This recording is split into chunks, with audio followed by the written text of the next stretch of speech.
What are Anat and Yitzchak doing sheltering down in Hanaton? This is a little update. Okay, but first, a story. There's this guy. He's a real believer in God.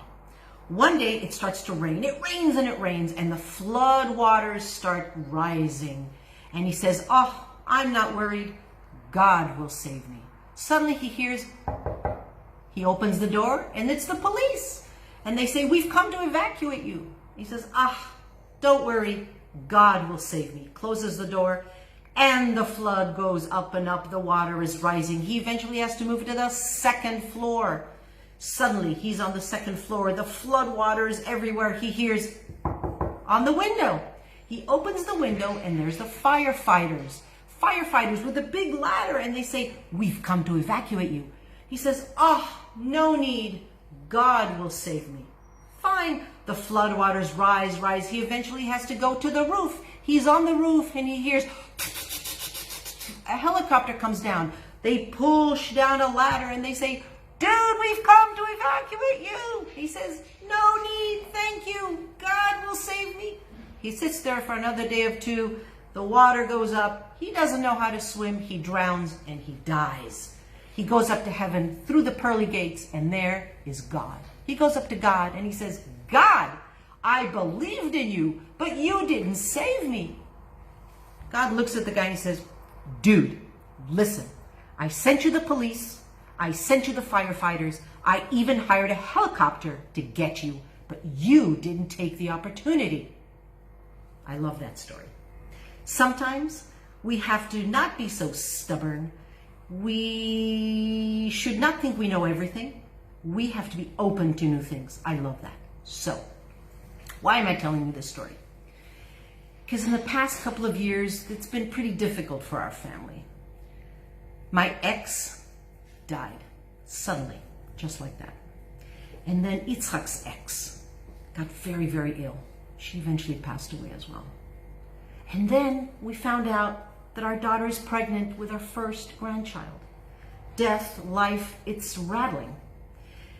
And then about 8 months ago, my mother goes to sleep and didn't wake up in the morning. That shook me up. Oh my gosh, I was really shaken. Yitzchak and I sat down and we decided we've got to make a few changes in our lives. We do. So the first thing we decided is this.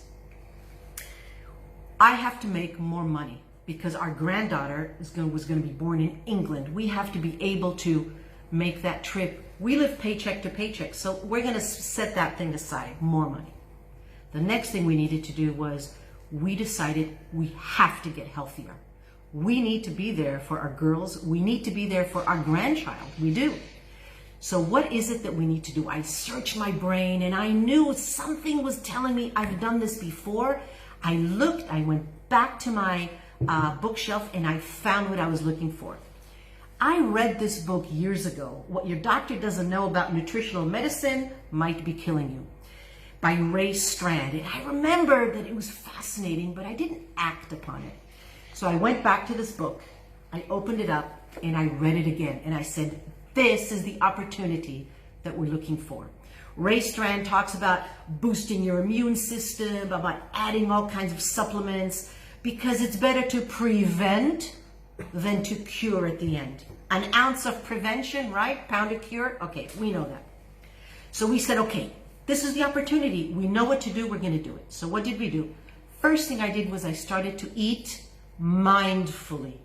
And so far I've lost about 17 pounds with the help of a bit of a appetite suppressant, little help from your friends. Is never a bad thing, okay?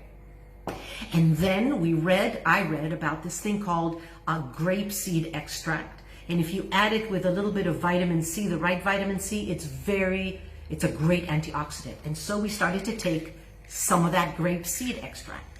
And then there's something called coenzyme Q10, go figure, great for brain function. I need that. So we both started to take stuff for our brain function.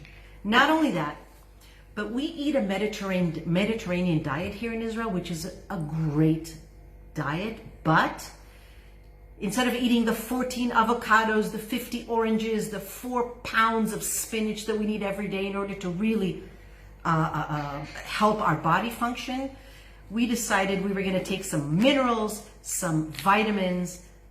Not only that, a few years ago I went to the doctor and he said, girl, you're in your 50s. You need to help your bones get stronger.